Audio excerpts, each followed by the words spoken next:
I really am trying to get my next phylogeny video done, but living in Trumpistan, there is a never-ending onslaught of idiocy and polarizing propaganda that must be addressed and corrected.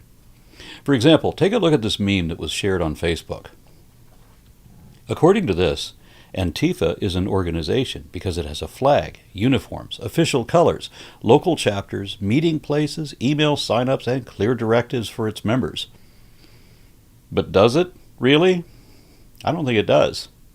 I don't know anything about Antifa beyond what I read online, which isn't much.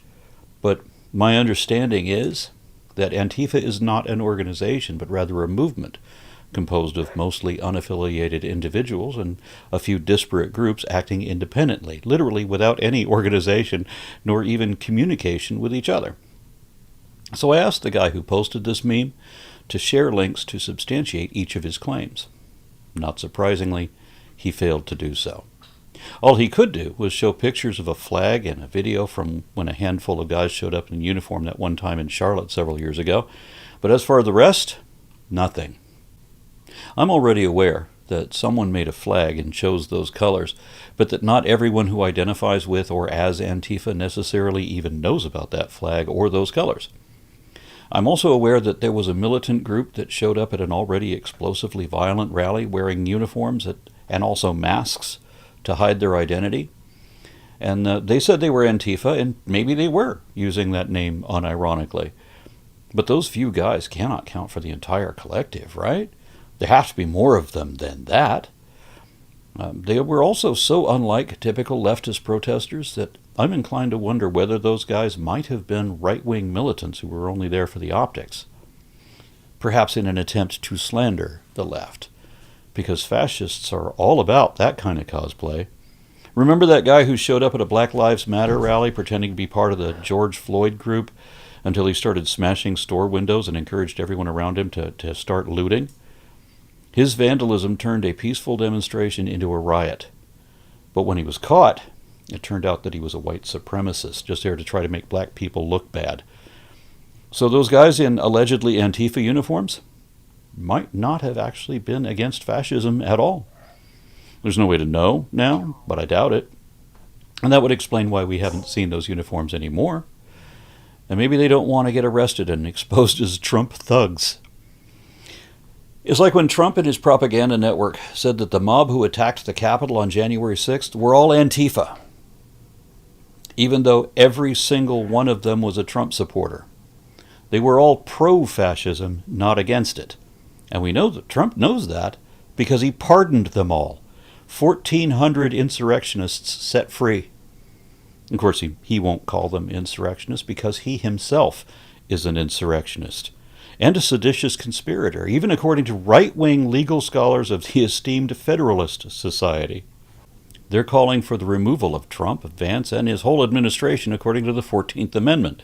Yet Trump sees those who face his hired goons and who face them unarmed, and he says that those are the insurrectionists, the one risking life and liberty in defense of the nation for free, just out of patriotism, because he has to twist everything into its opposite. Whenever Trump or his people do bad things, the strategy is always to accuse the opposition of whatever Trump is doing. So now Trump needs to create the illusion that there are anonymous jackbooted thugs out there who are somehow even scarier than his own jackbooted thugs, who really are terrorizing everyone worse than all of Antifa ever could. Trump labeled Antifa a terrorist organization so that he can randomly point to anyone in a crowd and call them his enemy. Just like when he points to moderate right-wingers and calls them radical leftists, or when he points to peaceful Democrat, any peaceful Democrat, and says that all Democrats are terrorists, or when he orders missiles fired at innocent Venezuelan fishermen and calls them narco-terrorists, or when he says that leftists are fascists, which is an oxymoron, because fascism, by definition, is a far-right, authoritarian, and ultra-nationalist political ideology defined by forceful suppression of opposition and the regimentation of society and the economy, typically with a charismatic leader, exalting the nation and often race above the individual, and which is fundamentally opposed to democracy and liberalism. It's not possible to be a leftist fascist. Now, Trump is the fascist. And we know that he knows that because anti-fascists cannot be his enemy unless he is a fascist himself. So he calls the anti-fascists fascist, trying to shift the blame and attention away from himself and point to something that he says is scary in order to fool you. Which is why I think it is so funny that the people Trump is calling Antifa don't dress in those intimidating uniforms. Instead, they're not scary at all. They have much more fun with their colorful, silly animal costumes. Are they Antifa? Who knows? I guess you have to ask them how they identify. Because Trump says that the No Kings marches are Antifa events, as if anyone and everyone who goes to those is Antifa. Even worse, MAGA Republicans deliberately distort the No Kings march as if it was people who hate America. They have a Hate America rally that's scheduled for October 18th on the National Mall. It's all the pro-Hamas wing and the Antifa people. They're all coming out. That is yet another lie, because the people in those marches are not even necessarily leftists. Many of them are real patriots, those who have read the Declaration of Independence and the Constitution, as I have, and who believe in all of that, as I do, and who love this country, as I do too. Which is why, whether they're on the right or the left, such people must necessarily oppose not only fascism, but tyranny as well, since both are unconstitutional and Trump is trying to establish himself as a king. So again, I challenged the guy who posted this meme. I said, your post says that Antifa has local chapters. Prove it. Show me one. If you can, find one in my area. Give me the link to it and I'll check it out in person. Your post says that Antifa has meeting places. Show me where. I'll attend one of those meetings and we'll see what they're really about. Your post says that Antifa has email signups. Give me a link. I'll check it out myself and we'll find out if it's real, because I don't think any of it is. Your post says that Antifa has clear directives for members. What is the website where I can see what those are? Because I don't think they have clear directives for members. I don't even think they have members. I'm betting they don't have any of that, and that you are just lying for MAGA fascists. Again, he refused, of course. This twit on Facebook insisted that Antifa is a single organization with local chapters. He also said that if I wanted to know more about the rest of it, then I should Google it myself, which of course I already had done. Having local chapters requires central leadership at the national level, but according to Britannica, Antifa is a broad and decentralized political movement comprising individuals and groups who believe that fascism continues to pose a unique threat to democratic and peaceful societies. So it's not one group, but a vague association of different groups and individuals who don't belong to any group. So it's not an organization in any sense. So the twit on Facebook said that it's a decentralized organization. In which case, you could have completely independent groups that don't even talk to each other, but you cannot have local chapters, because that requires central leadership. The twit on Facebook maintained that they are an organization, as in one single collective. He couldn't show that they are because they're not, but he says they are because he's a liar, or rather he's just repeating the lies that were fed to him by right-wing media, which lies all the time. That's the problem with propaganda. The only commonality Antifa has is their common disdain for fascism. According to the BBC, Antifa is short for anti-fascist. It is a loose, leaderless affiliation of mostly far-left activists, which means that it's not even limited to leftists. There could be liberals and even moderate conservatives who were opposed to fascism. The word Antifa comes from the German word antifaschistisch, a reference to a German anti-fascist group from the 1930s. Note, that's a particular group, not the only group.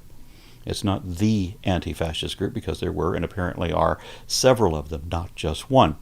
The twit on Facebook says that there is just one, and it doesn't matter that he can't substantiate that, nor that all the online sources refute him. EBS-CO Research agrees.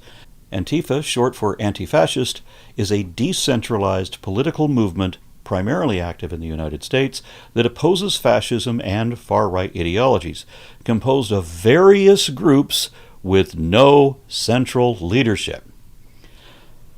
Various groups with no central leadership means that it is not an organization, that it cannot have local chapters and does not have email signups, not for all of it, nor clear directives for members either. In fact, one can only be a member of the independent groups, not of the whole. So there can be no clear directives for members of the whole either.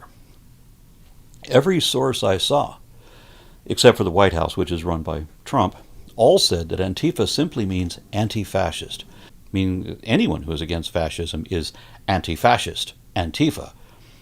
So I told the guy that there was a time when the whole of the U.S. military were all Antifa, because we were literally at war against fascism. But his stupid reply was to ask when the U.S. military was entirely anarcho-communist, because he thinks that every member of Antifa today is both an anarchist and a communist, because there was one group in Germany 100 years ago who fit that description. So he thinks that all of them today are exactly that, even though they weren't all that even then. According to House.gov, people who identify as Antifa are known not for what they support, but what they oppose: fascism, nationalism, far-right ideologies, white supremacy, authoritarianism, racism, homophobia, and xenophobia. And it goes on to note that some, not all, but some, Antifa activists also denounce capitalism and government overall. So only some, but not all, of Antifa are anarcho-communists. The rest are a range of other things. But if they are all against fascism and nationalism and white supremacy and authoritarianism and racism, homophobia, and xenophobia, then they are all anti-Trump. The twit on Facebook said he was able to trace the history of Antifa back to the 1930s, but I don't think he read what he found, because according to Britannica, the roots of Antifa are generally traced to the interwar period, meaning between World Wars I and II, and specifically to resistance movements provoked by the rise of fascism in Italy and Germany. In the interwar period, fascist movements emerged throughout Europe and were usually met in each country by a corresponding anti-fascist movement. So we're talking about multiple different movements in different countries, unrelated to each other in any way except for being anti-fascist. They spoke different languages and came from multiple political ideologies, so that they weren't all of them anarchists nor communists. Wikipedia went into this in more depth. Antifa is a left-wing, anti-fascist, and anti-racist political movement. It is sometimes described as a highly decentralized array of autonomous groups. An array of autonomous groups means that it is not an organization. There literally is no organization because they are operating independently, autonomously. And this guy said that Antifa were all violent as well. He said that they were a terrorist organization. But Wikipedia continues, saying that Antifa political activism includes nonviolent methods of direct action, such as poster and flyer campaigns, mutual aid, speeches, protest marches, and community organizing. Though it does say that there are also some who may resort to violence and vandalism, because people are people. Now, some will be rational, but sadly not all of them. It is imperative that you not react violently, because that's what Trump wants. He needs a violent reaction. He's trying to stoke a violent reaction so that he can use that as an excuse to call for, to label it as an insurrection, so that he can declare martial law and take over the country so that we will be in a tyrannical monarchy. Do not give him what he wants. Taunt them in animal costumes, because I think that's funny as hell, but that's the appropriate way to beat this. And yes, you can usurp or overpower even a dictatorship through non-violent means. They just got rid of Bolsonaro in Brazil, so it can be done. It is also important to understand that terrorism, in its broadest sense, is the use of violence against non-combatants to achieve political or ideological aims. I don't know any instance where anyone identifying as Antifa ever attacked non-combatants rather than the jackbooted thugs who were sent by Trump specifically to escalate what would have otherwise been a peaceful demonstration. So Antifa doesn't fit the description of terrorism, but ICE agents actually do. So Trump's counterterrorism is the only actual terrorism that's really going on. Wikipedia continued to vindicate me, saying that Antifa is not a unified organization, but rather a movement without a hierarchical leadership structure comprising multiple autonomous groups and individuals.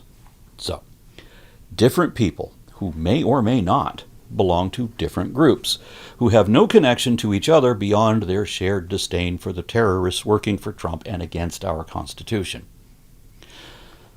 The movement is loosely affiliated and has no chain of command, with Antifa groups instead sharing resources and information about far-right activity across regional and national borders through loosely knit networks and informal relationships of trust and solidarity. So, different people, no solid connection, maybe like a grassroots community action perhaps, but not an organization, because it doesn't have organization. Just different people deciding what they want or feel that they need to do in defense of their country against tyranny, against Trump and his terrorists. Now, at this point, the twit on Facebook accused me of lying, because that's what liars always do. In that he said I didn't read the whole Wikipedia article, which he says proves that Antifa is an anarcho-communist organization. But what it actually says is that individuals involved in the movement subscribe to a range of left-wing ideologies and tend to hold anti-authoritarian, anti-capitalist, and anti-state views. A majority of individuals involved are anarchists, communists, and socialists, although some social democrats also participate in the Antifa movement. So again, it clearly says that they are not all anarchists or communists, that there are also democratic socialists and social democrats. Basically, the entire left half of the political compass may or may not be Antifa and may or may not share certain tendencies. Although, since I'm talking with an apologist for the far right, then he probably thinks that everyone on the political left is communists, because they never know what they're talking about, and if they did, they wouldn't hold the position that they do. However, Wikipedia continues, saying that others on the American left, like environmentalists, gay and trans rights activists, and indigenous rights advocates, also adhere to the Antifa movement. So it seems that among the Antifa collective, there are a handful of disparate groups unrelated to and unconnected with any other groups. And these are mostly left-wing, some communist, and maybe some right-wing moderates and liberals in there too, with no affiliation nor communication with, nor even necessarily knowledge of each other. Antifa is apparently almost entirely unconnected individuals. Again, I don't know. I mean, maybe somebody who identifies as Antifa can message me and let me know whether I got all of this right. Otherwise, it turned out that the twit on Facebook didn't even know if Antifa had local chapters, but he still said they did. He didn't know if Antifa has or ever had any meeting places, yet he said they did. He didn't know if Antifa has email signups, yet he said they did. And he didn't know if Antifa has clear directives for members. He doesn't even know if they have members, yet he confidently said that they did. If you can't show that they do, then you don't actually know if they do, and it would be dishonest to say that they do. As Abraham Lincoln said, "It is an established maxim in morals that he who makes an assertion without knowing whether it is true or false is guilty of falsehood, and the accidental truth of the assertion does not justify or excuse him." So it seems that Antifa is a movement, not an organization. The vast majority of those who identify by that label are individuals unaware of any flag or any of that. They're not members because there is no membership, only participants. And the only participation is their opposition to fascism, whenever they can do that or whatever form that takes and however that plays out, because it's up to the individual. Trump says he wants to pull 501c3 status from any group that he decides is linked to Antifa.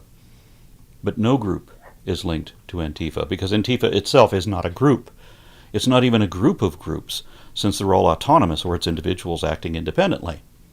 No one can donate to Antifa either, because it's not an organization in any sense.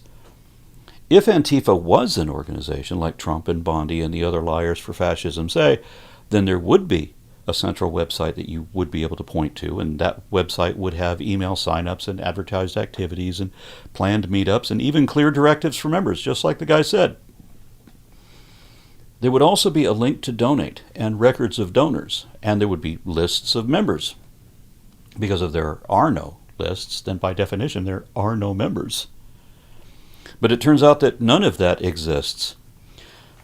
Trump is just looking for a boogeyman, and Antifa is the perfect target, because while it is difficult to sell that someone is a criminal when they've never even been charged with a crime, it is easy enough to call someone Antifa, because no one can show whether they are or not. And if so accused, it might also be impossible to say that you are not, even if you never thought you were. That's one of the many things that have become so dangerous about living in Trumpistan.